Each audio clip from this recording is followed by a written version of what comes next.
39번째 강독 시작하겠습니다. 144쪽부터 보면 되겠습니다.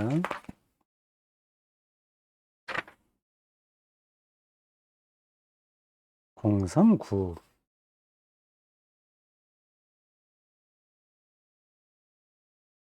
테아르드 샤르댕하고 파이테드 두 사람이 실증주의적 세계관 앞에서 어떻게 대안적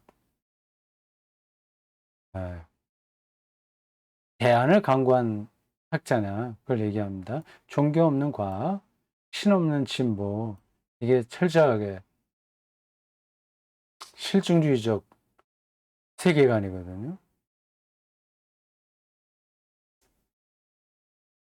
상당히 탄탄한 자연과의 토대에서 접근하는 거라서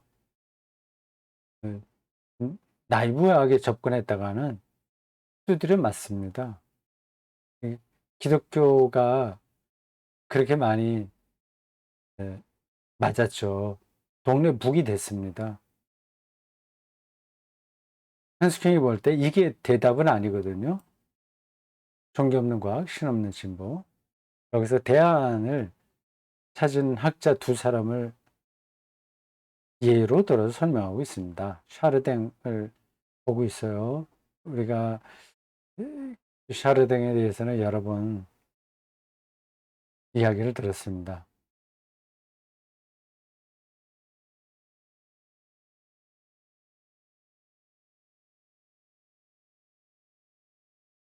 퀴에노가 작성한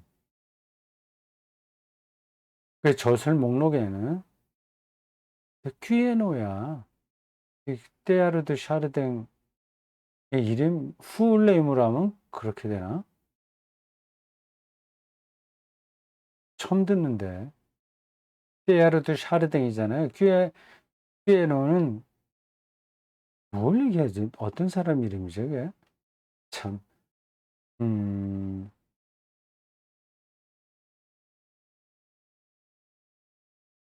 갑자기 나와서.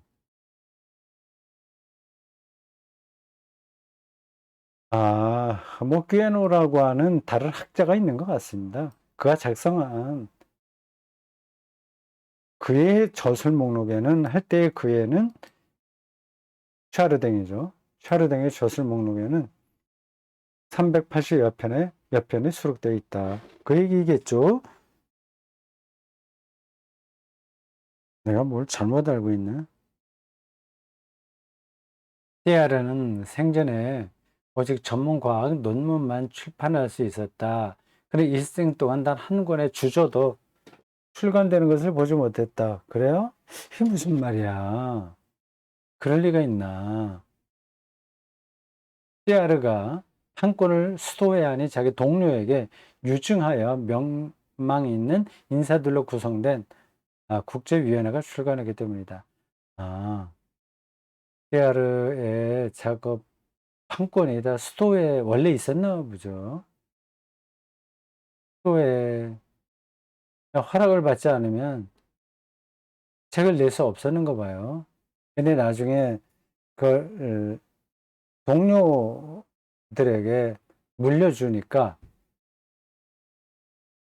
국제위원회가 출간했다고 하네요. 선종. 가톨릭에서는 그 사제들이 죽을 때 선종이라고 좀 이름을 붙이는데,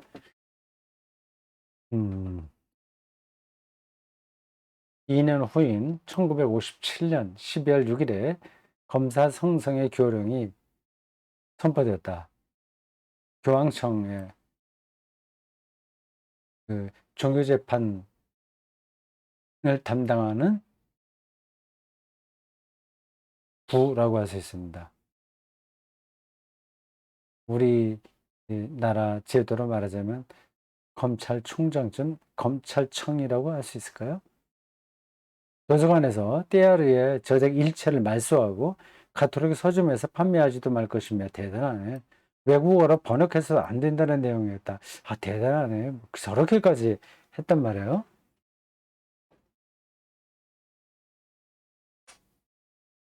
완전히 이단 취급을 했네요.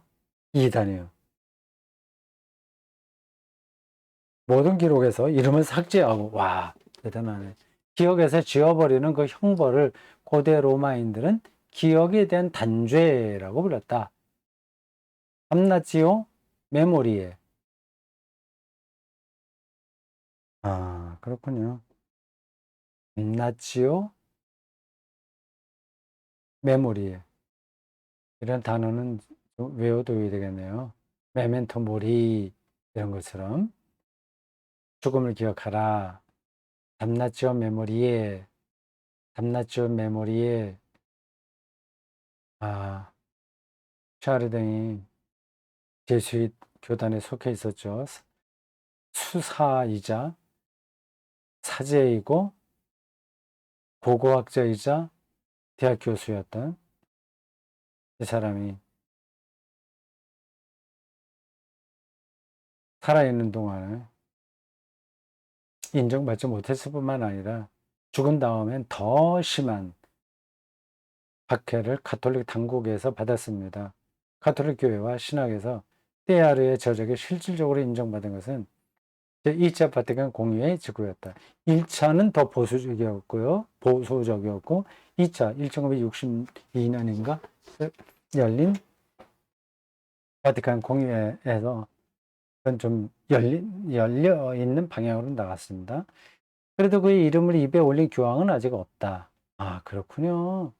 화해의 저작을 남긴 띠아르에게 교회 당국은 오늘날까지도 고마워하지 않는다. 아, 그래요? 예상 외네.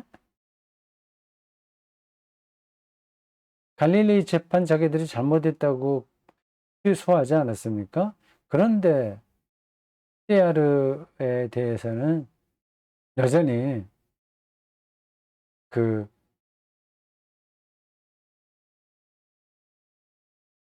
재판을 취소하지 않았군요.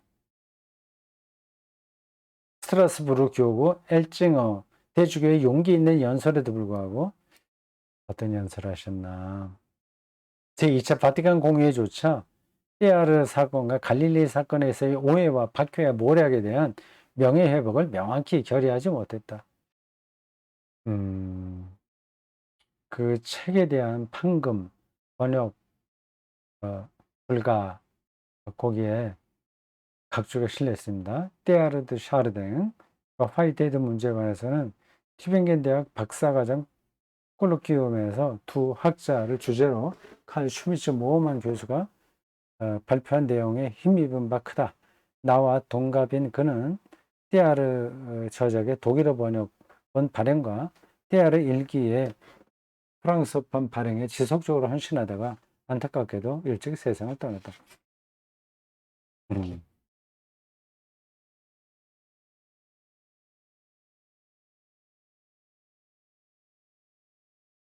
이게 독일 대학이니까 이게 가능한 겁니다. 튜빙겐 말이죠.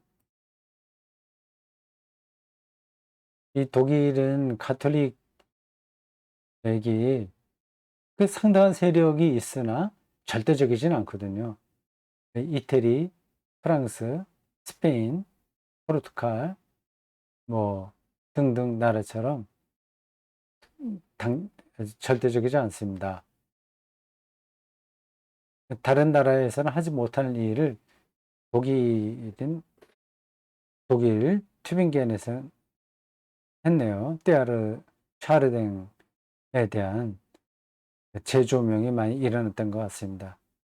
로마 체제에서 반대적 박해 풍조는 오늘날까지 사라지지 않았다. 이 점 여러 면에서 옛 소련과 다르지 않다. 사하로프 과학자, 물리학자죠. 사하로프. 저 신학 사상가 띠아르가 겪은 고난의 역사도 이 부끄러운 정신의 빈곤을 증명한다.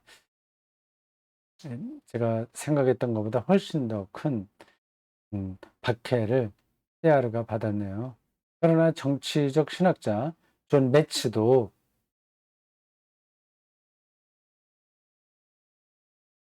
매츠, 이건 해방신학에 가까운 입장을 보이는 카톨릭 신학자인데,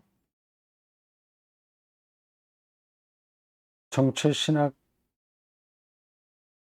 즉 신학자 존 매츠도, 그리고 비판적 철학자 위르겐 하버마스도, 프랑크푸르트 학파의 대표적인 사회 철학자, 공개 토론 석상에서 이토록 심각한 비그리스도적 현상에 관해 신앙교리성 장관 요제프 라칭어에게 감히 지적할 엄두를 내지 못했다. 라칭어, 교황 베네딕토 16세인데 지금은 요한 누구누구로 바뀌었죠. 프란치스 몇 세인가? 예, 베네딕토가 이 교황 이름 이걸 하기 전에, 교황이 된 다음부터 이렇게 베네딕토라고 불리죠. 그 전에는 라틴어 교수였거든요. 독일 사람입니다.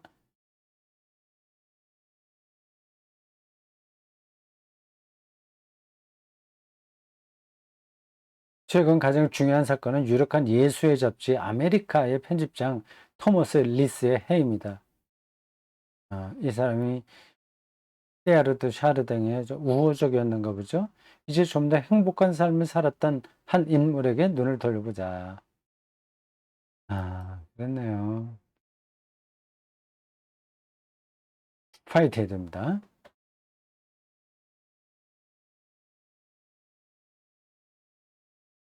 케임브리지의 위대한 수학자, 논리학자, 철학자 화이트헤드는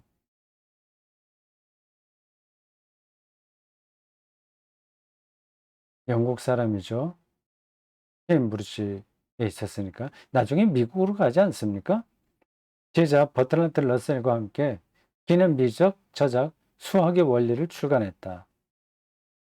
그 후 과학 철학으로 선회하여 하버드로 옮겼군요. 나중에 과정 철학이라는 하나의 포괄적인 형이상학 체계를 구상했다. 과학 철학, 미안합니다. 과정, 이렇게 잘못 읽었어요. 프로세스, 필로소피입니다. 프로세스. 화이트헤드 하면은 프로세스가 늘 따라다닙니다. 프로세스가 리얼리티죠, 그에게는. 그래서 과정 신학도 그에게 영향을 받았습니다.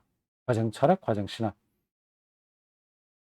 헤겔 철학에서 크게 영향받은 화이트헤드는 테아르 샤르댕처럼 전 자연을 하나의 거대한 과정, 프로세스로 이해했다.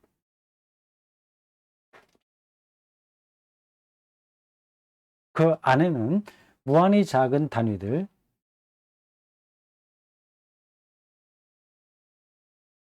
실체,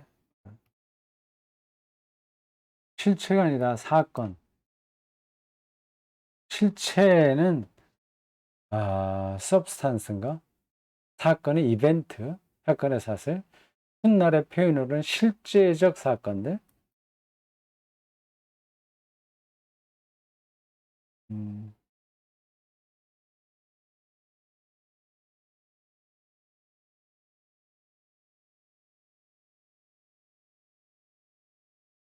작은 단위들이 다른 것들과 활동적 관계를 맺고 무한히 작은 생성 과정 안에서 함께 성장한다. 이런 말들이 자연스럽게 이해가 돼서 들리시는죠? 저라는 사람도 이런 뭐 머리도 있고 뭐 손, 발, 이게 몸만 얘기할 때뭐 정신은 일단 내버려 두고 이렇게 있는 것 같지 않습니까? 이렇게 있다고 보는 거를 실체론적이라고 말해요. 실체로 있다고 하는 거죠. 그 실체는 substance예요. 근데 사실 따지고 보면 제가 실체로 있는 게 아니라 계속 무슨 세포가 만들어지고 죽고 만들어지고 붙고 생성되는 거죠. 순환되죠. 다 끊임없이 죽어서 없어지고 만들어지고 하지 않습니까?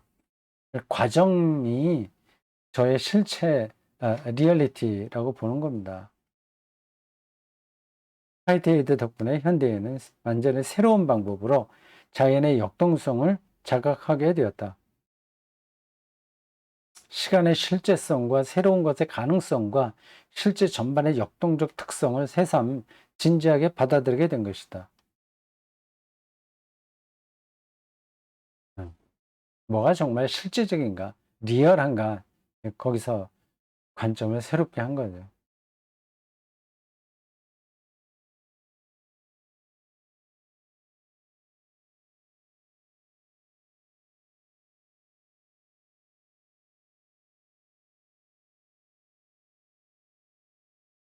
피에르가 자연의 역동성을 가만히 정체되어 있는 게 아니라 정적이지 않고 자연이 움직이잖아요. 진화하기도 하고 별도 생겼다 없어지고 뭐 그런 거죠. 다양한 일련의 발전 단계로 선형적으로 상승하는, 돌면서 올라가는, 상승하는 점증적 진화로 파악했다면 화이트헤드는 모든 가능한 형태 안에서 약동하는 생명으로 이해했다. 하고 둘 차이를 어떻게 이해해야 될까요? 그래서 목표 없는 과정, 창조적 전진, 정점 없는 무한 시간이다. 그 오메가 포인트를 향해서 이렇게 올라간다고 하는 입장은 테아르 샤르댕이라고 한다면 그 화이트헤드는 어떤 목표가 없는 거예요. 그냥 그 안에서 이렇게 돌아가는 과정을 얘기하네요. 이게 조금 더 동양적인 사상에 화이트헤드가 가깝습니다. 테아르는 기독교적인 성격이 많이 있죠. 어떤 목표 지점이 있으니까. 화이트헤드의 주저, 이게 그 유명한 책입니다. 프로세스 앤드 리얼리티, 과정과 실제. 는 복잡한 철학 체계를 담고 있다. 그는 임의로 설정한 45개 범주를 가지고 작업했다. 존재 범주 8개, 존재라는 범주. 범주적 의무 9개. 의무? 이건 뭐 잘 와닿지 않네요. 설명 범주 27. 일개. 궁극 범주 1개다. 그건 굉장히 복잡하게 전개가 됐겠네요. 그건 따라가기 힘들겠네요. 그냥 지나가겠습니다. 이때 수학과 물리학 그리고 철학과 근대 철학의 풍요한 통찰들을 인상적으로 활용한다.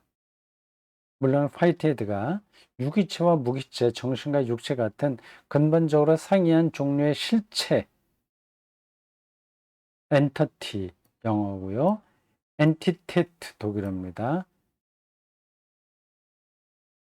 질량을 가지고 있는 어떤 실체를 가리킬 때 음, 저런 단어를 쓰겠죠. 그게 아니라 모든 존재자에 대해 동일한 보편적 특성을 상정한 것은 비판의 여지가 있다. 그는 생물학적, 물리적 과정을 설명하는데도 감정 등등의 심리적 개념을 일반화시켜 사용했다. 그렇다면 그의 책에 대해서는 돌에도 감정이 있다. 그가 범신론이 아니라 마음론을 모든 데에 마음이 있다는 범심론, 범신론도 있습니다. 모든 세계가 신이다 이런 거죠. 주장하거나 만물의 영혼을 불어넣으려 한 것은 아니다. 그러나 생리적, 심리적, 도덕적, 미적, 종교적 경험을 포함한 모든 다양한 경험이 동일한 근본 원리의 발현이라는 것을 납득하겠는가? 양성자에서 인간에 이르는 양성자, 그 작은 양자 말이에요. 그 작은 그 세계에서 우리 인간의 인격에 이르는 과정이 본질적 차이는 없고 기껏 정도의 차이만 있는 사건의 연속이란 말인가? 에게는 사상에는 그런 개연성이 있는가 봅니다. 화이트헤드는 무엇보다도 형이상학적 합리화를 통해 현대적 신개념을 이해시키고 싶었다. 비인격적 질서라는 동양적 개념도, 인격적 존재라는 셈족의 신개념도 세계를 신의 한 존재 단계로 이해하는 범신론적 개념. 여기서는 범심이 아니라 범신이에요. 이 개념도 당연히 그를 만족시킬 수 없었다. 그리스도교도 이 세 가지 표상을 모두 거부한다. 복잡합니다. 그냥 지나가겠어요. 여기서 한스킹이 대안을 찾는 신 없는 뭐 과학이라고 그랬나? 또 잊어버렸어요. 종교 없는 과학과 신 없는 진보, 이게 우리 인류의 대답이 아니라고 하는 것을 말하기 위하여 두 사람을 거론하는데, 그 중에 하나가 화이트헤드입니다. 화이트헤드는 신을 철두철미 과정 중에 신으로 이해하고, 그가 말하는 신이 뭐 꼭 기독교의 신과 일치한다는 게 아니에요. 신이라고 명명을 하는 거죠. 그가 신이라고 명명하는 어떤 성격, 개념들이 있습니다. 그건 이제 과정이라는 말로 압축할 수 있죠. 과정 중에 신을 이해하고, 신의 생성을 단순히 주장만 한 것이 아니라 합리적으로 정당화하려고 했다. 그 때문에 신의 본성을 개념적, 관념적 근원 본성과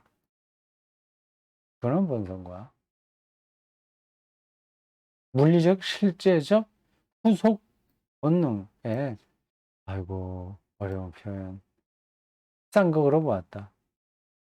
결국 신은, 근원 본성은 비가시적인 거예요. 후속 본성은 가시적인 거고, 신은 그 본성의 합의를 통한 실제 세계의 실현이다. 상당히 사변적이네요. 그럴 수밖에 없겠죠. 저런 화이트헤드의 관점이 이 세계를 가장 정확하게 짚어준 거냐 하는 건 또 두 번째 문제입니다. 하여튼 화이트헤드가 저렇게 설명하고 있다는 겁니다. 실증주의를 넘어서려는 노력인 겁니다. 나도 지난 수십 년 동안 그리스 스콜라 철학적 신성의 자연적 불변성 내지 역동적 신이해를 주장해 왔다. 일종의 자연 신이라는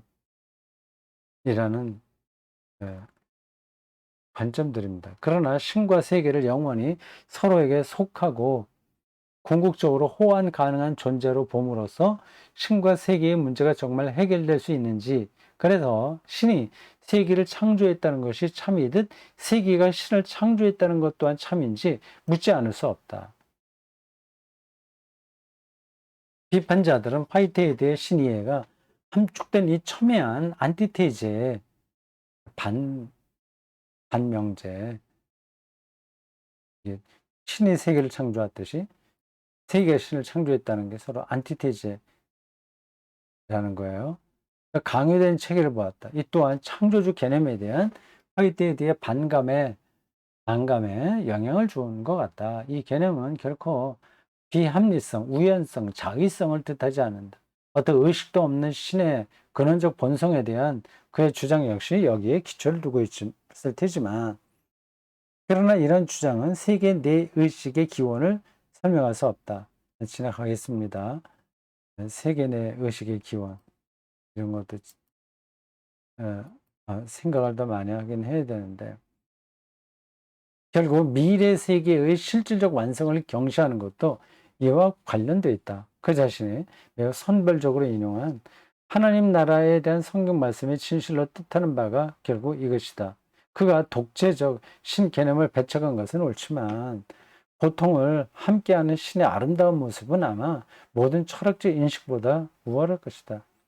이게 이제 기독교의 신 이해인데, 이게 테에게에서는 불가능한 거죠. 그래서 기독교 혹은 성서의 하나님 관점은 철학보다 우월하다. 이건 이제 한스 킹의 입장인 겁니다. 미국의 과정철학 화이트헤드의 제자 찰스 하트션이 대표적인데, 과정 철학과 과정 신학, 존 코브와 슈바르트 오그단이 탁월한데, 화이트헤드에게서 배운 것은 잘한 일이다. 그러나 그의 체계 자체를 무조건 받아들일 수 없다. 그의 관심사는 다른 형태로 받아들여져야 된다. 실증주의를 극복하고 대안을 찾으려는 노력으로 받아야지, 그의 체계를 신학이 무조건 따라갈 수는 없다는 겁니다. 범신론으로 떨어질 가능성이 있죠. 범신론 혹은 범신 때문에 나는 역사적 고체로 만족하지 않고 선입견 없이 사실적 질문을 던지고 싶다. 오늘날에도 과학자들은 신이라는 단어를 입에 올릴 수 있는가? 그러니까 그들이 말하는 신이 도대체 신일 수 있냐? 하는 그런 문제제기예요. 21세기 는 21세기 사람인 거죠. 21세기 현대인은 21세기인, 이런 표현은 좀 어색하죠? 신을 어떻게 표상하는가? 더 정확하게는 인간이 신을 표상할 수 없으므로, 그렇죠. 표상하면 곧 그걸 넘어서는 존재가 신이니까 신을 어떻게 생각하는가? 네, 이런 질문입니다.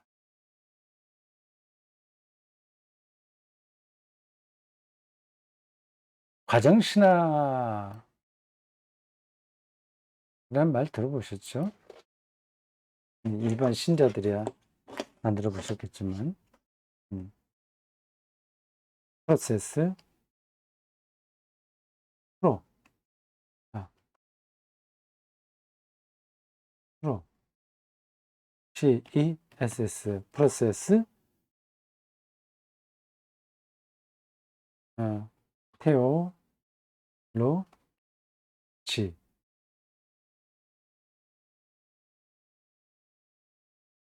프로세스 테올로지 이렇게 하면 됩니다. 미국 신학은 상당히 아, 뭐라고 표현해야 될까요? 경험론적이라고 해도 될 것 같습니다. 응용적이고요. 더 기본적으로 얘기하면 실용적입니다. 실용적. 미국 정신이 실용주의라고 하죠. 프로그마티즘이요. 그래서 그런 쪽의 신학이 강합니다. 미국 신학이요. 그래서 과정 신학도 있고, 뭐, 많죠. 그 미국에서 나온 특이한 신학들 말입니다. 흑인 신학도 있죠.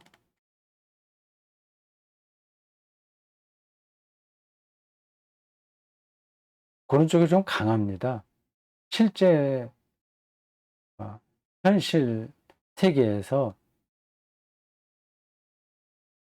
딱 들어맞는 음, 관점으로 신학을 하는 거죠. 그것에 반해서 독일 같은 나라들은 관념적이죠.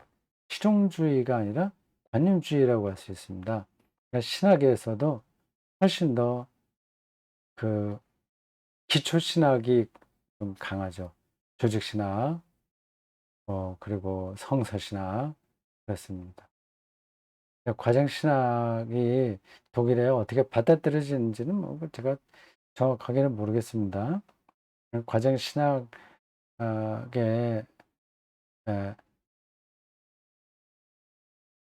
속한 학자들의 책을 제가 많이 읽지는 못했습니다. 오그던 이 사람 책은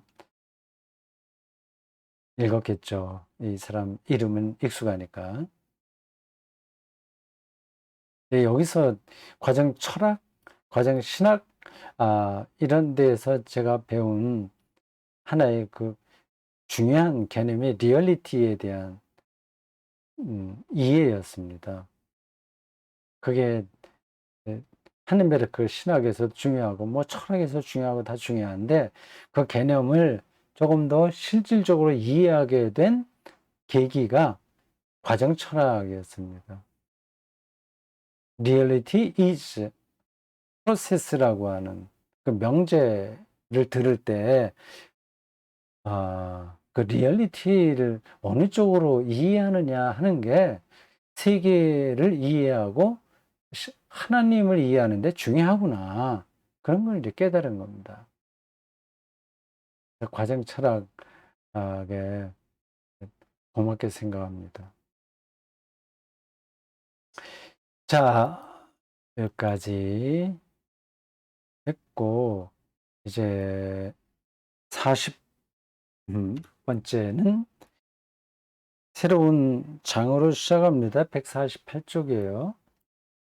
48. 3부의 사장. 진화론이 막 나왔고, 교회가 그 앞에서 너무 말초적으로 반응했고,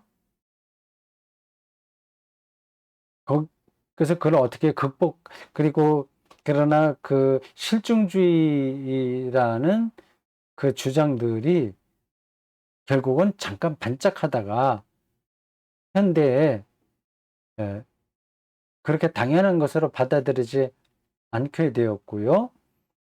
그래서 그것을 극복하려는 대안이 곳곳에서 나오는데 대표적으로 테야르드 샤르덴과 화이트헤드를 한스킹이 예로 든 겁니다. 결국 그러한 그, 그 흐름 속에서 핵심은 이제 철학자나 과학자들이 이야기하는 그 신과 성서가 얘기하는 신, 이게 어떻게 어울리냐, 아니냐. 그래서 신이라고 하는 말로 우리는 무엇을 생각하는가. 그런 것에 대해서 이야기 하겠죠.